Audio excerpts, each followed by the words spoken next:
Hey everybody, and welcome to part 2 of the chapter 2 lecture videos. Today we're going to be talking about math expressions, string concatenations, and also how to work with formatted strings in Python.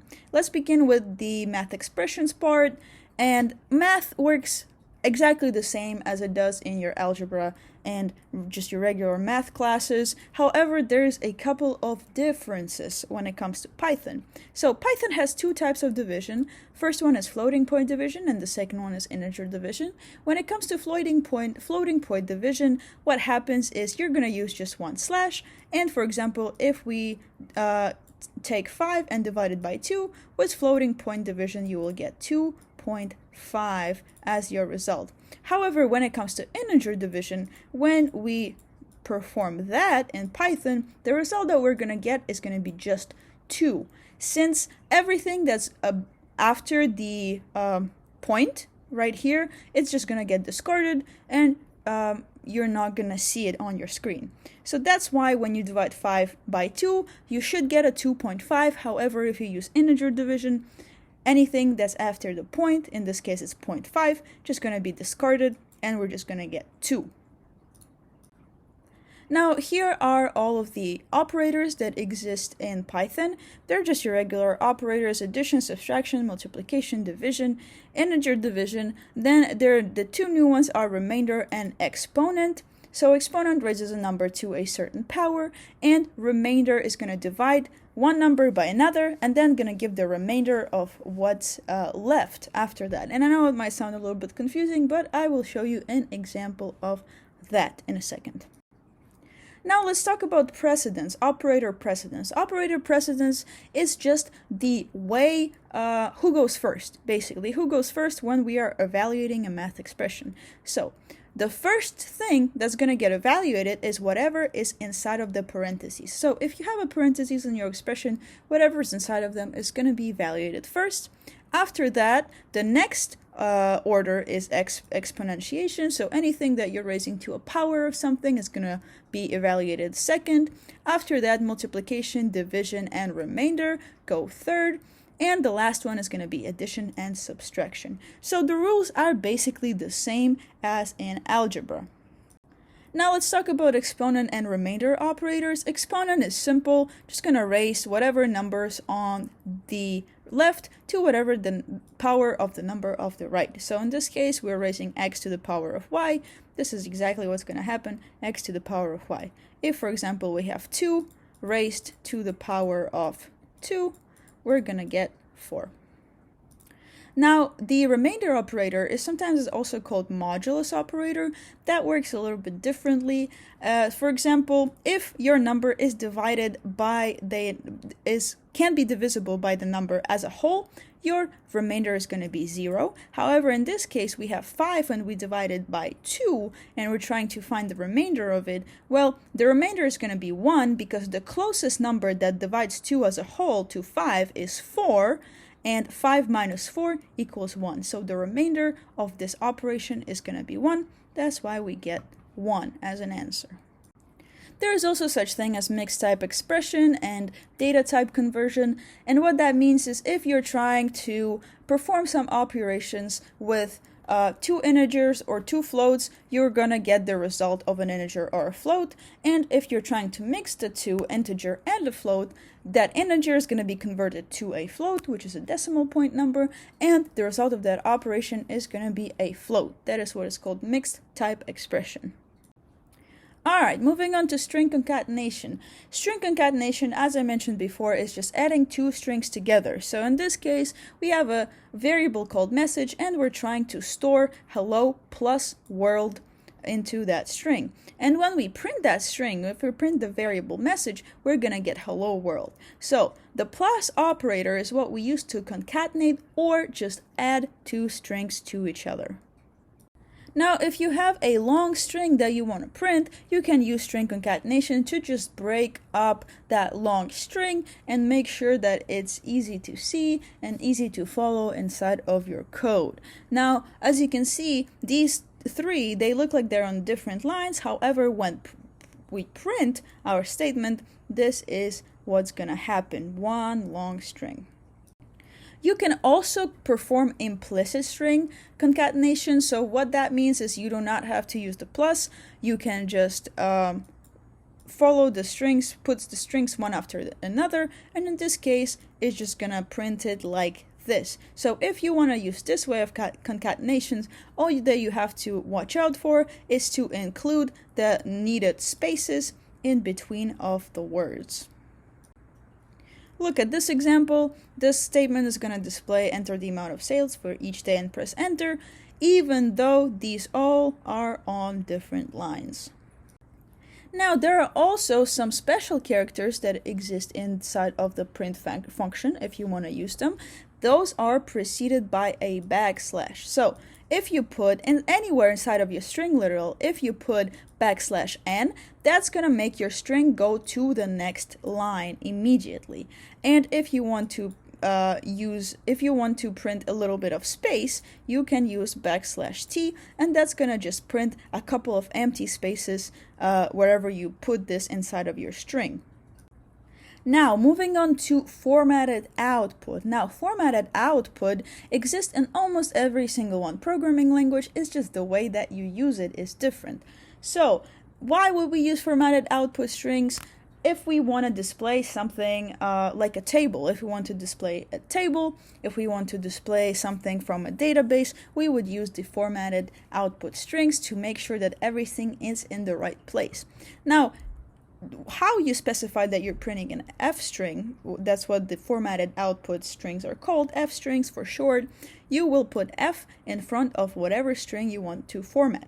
In this case, we're just printing hello world, but we're not specifying any format, so that's why hello world is printed like the same way that we put it there, hello world. However, there's also such thing as placeholders where you can put your variable. Now, placeholders are inside of curly braces. If you want to display any variable inside of your string, you can use a placeholder and put the name of your variable inside of that placeholder. In this case, we have a variable called name that is equal to Johnny, and we are putting that variable called name inside of the curly braces, inside of the placeholder. And what's going to happen, we're going to print hello Johnny. So we notice that we do not print name, we print whatever is stored inside of the name. In this case, it's Johnny, so that's why Johnny is printed and not name. When you're using placeholders, you can also put math expression inside of those placeholders to be evaluated. Now, in this case, we're trying to evaluate 10 plus 2. So instead of printing the value is 10 plus 2, what's being printed is the value is 12. The same idea works with variables. Doesn't really matter. You can use your variables and add whatever to them if you're using a formatted string. So in this case, it's the same thing, but instead of doing val plus 2 and printing it, we are going back and searching for the value that is stored in val. In this case, it's 10, so that's why we get 12. 10 plus 2 is evaluated to 12.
Here's a couple of more examples. In this case, we are rounding our num to 0.2 decimal values. However, we also want to separate the numbers by a comma.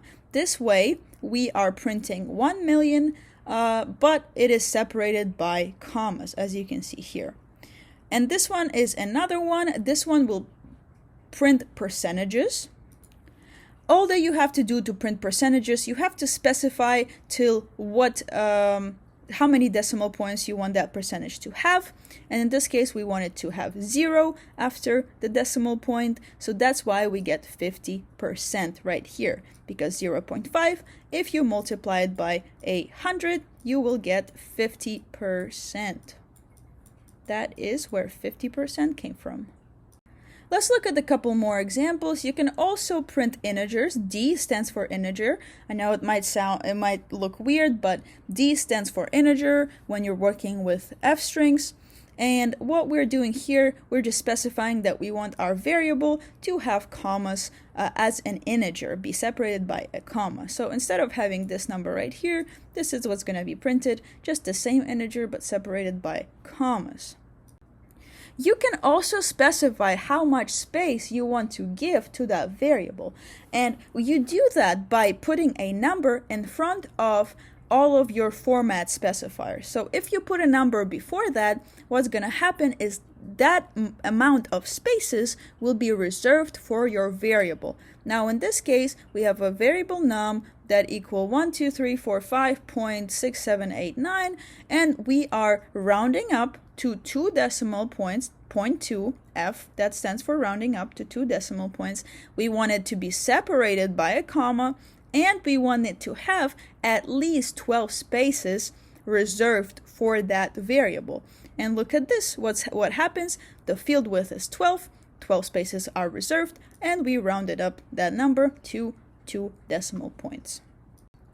You can also align your values within that field that you reserve. Now, if you want to do that, you have to specify which alignment you want that variable to have be in front of the number of spaces you want to have reserved for that variable.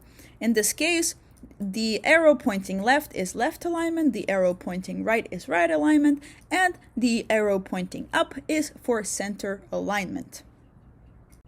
Here is the order if you want to use multiple format specifiers. This one is very important for your Chapter 2 Pearson-Revel assignment, so just make a mental note of it or write it down in your notes, because you will have to use this format specifier order when you're completing your coding exercises. So the alignment goes first if you want it to be aligned left, right, or centered. Then how many spaces you want to reserve for that number goes second.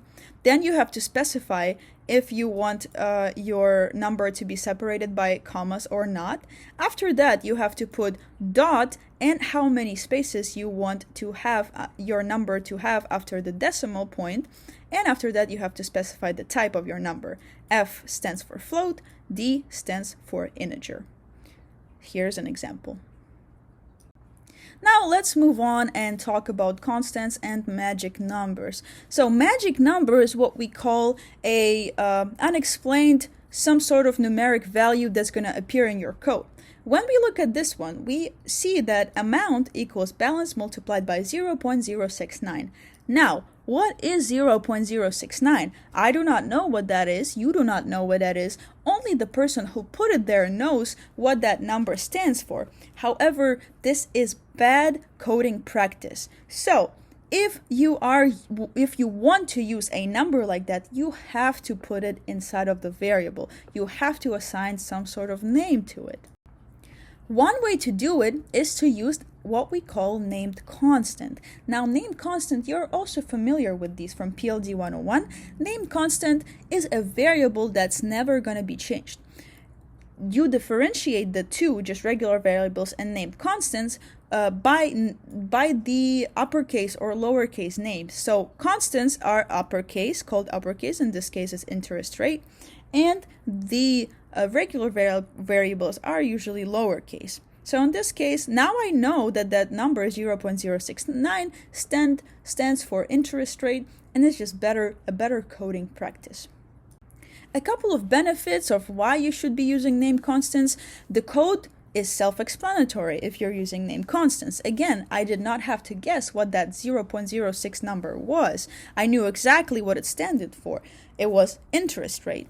and your code is easier to maintain. If you need to change that value to something, you do not have to something else. You do not have to change that number everywhere where you use that variable. Instead, you just need to change it one time where you assign that variable to a certain value.